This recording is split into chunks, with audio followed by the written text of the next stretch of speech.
அண்ணா இதை கொஞ்சம் விரிவாக நான் பேச விரும்புகிறேங்கன்னா, சிலிண்டரை பொறுத்தவரை நமக்கு பெரும்பாலும் வரக்கூடிய எல்பிஜி சவுதி அரேபியாவிலிருந்து பெரும்பாலும் வருது.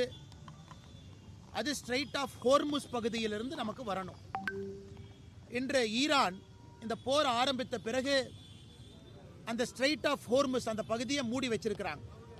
அதனால் எந்த கப்பலும் கூட வெளியே வர முடியாத ஒரு அசாதாரணமான சூழ்நிலை நிலவுகிறது.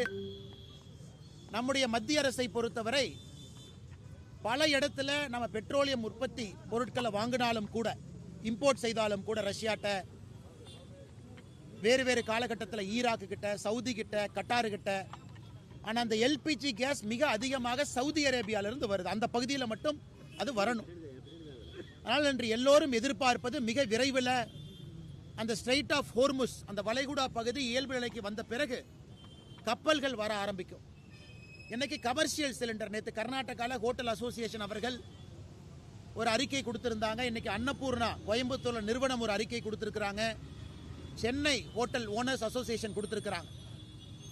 அவங்க கொடுத்திருப்பது அவங்களுடைய பிசினஸ் சம்பந்தமா கொடுத்திருக்கிறாங்க. இதில் அரசியல் எதுவும் கற்பிக்க விரும்பல. என்ன கமர்ஷியல் சிலிண்டர் புக் பண்ணணும்னா 21 நாள் இடைவெளி இருக்கணும். இந்த போருக்கு பிறகு மத்திய அரசு அதை 25 நாள் ஆக்கியிருக்கிறாங்க. 25 டேஸ் கேப் கொடுக்கணும். அதனால் கண்டிப்பாக ஒரு அசாதாரண சூழல் இருக்கு. ஆனால் நம்முடைய நோக்கத்தை பொறுத்தவரை வீட்டிற்கு தேவையான நார்மல் சிலிண்டர் அது வந்துடணும், தங்குதடை இல்லாமல் வரணும். அது நம்மளுடைய ஃபர்ஸ்ட் வேலை. அதே போல் நாம் பயன்படுத்தக்கூடிய பெட்ரோல், டீசல் அது இடைஞ்சல் இல்லாமல் வரணும். அதே போல் கமர்ஷியல் சிலிண்டரும் இடைஞ்சல் இல்லாமல் வரணும். இன்னைக்கு நிச்சயமாக மிக வேகமாக இது இயல்பு நிலைக்கு திரும்பும் என்கின்ற நம்பிக்கை உங்களுக்கு தெரியும். நம்ம ஆட்சிக்கு வந்த பொழுது 2014 14 கோடி குடும்பத்தில் கேஸ் சிலிண்டர் இருந்துச்சு. இன்னைக்கு அது 33 கோடி குடும்பத்திற்கு கேஸ் சிலிண்டர் போயிருக்கு. அப்படின்னா 12 ஆண்டுகளில் 14 கோடியிலிருந்து 33 கோடியாக கேஸ் சிலிண்டருடைய எண்ணிக்கை உயர்ந்திருக்கு. அது மட்டும் இல்லாமல் 2014க்கும் 2026க்கும் கேஸ் பயன்பாடு என்பது பல மடங்கு உயர்ந்திருக்கிறது. இன்னைக்கும் 60% நாம் இறக்குமதி செய்துதான் மக்களுக்கு பெட்ரோலியம் பொருள் கொடுத்துக்கிட்டு இருக்கோம். அதனால் பொதுமக்கள் யாரும் அச்சப்பட தேவையில்லை. மிக விரைவில் இயல்பு நிலைக்கு இது வரும்.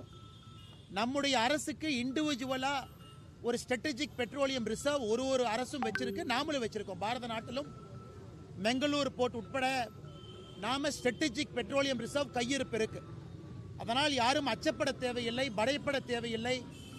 அதற்கான எல்லா பிரச்சனைகளையும் களைவதற்கான முயற்சியை மத்திய அரசு எடுத்துக்கொண்டிருக்கின்றார்கள் என்கின்ற செய்தியும் இந்த நேரத்தில் பத்திரிகை நண்பர்கள் மூலமாக நான் தெரிவிக்க கடமைப்பட்டிருக்கின்றேன்.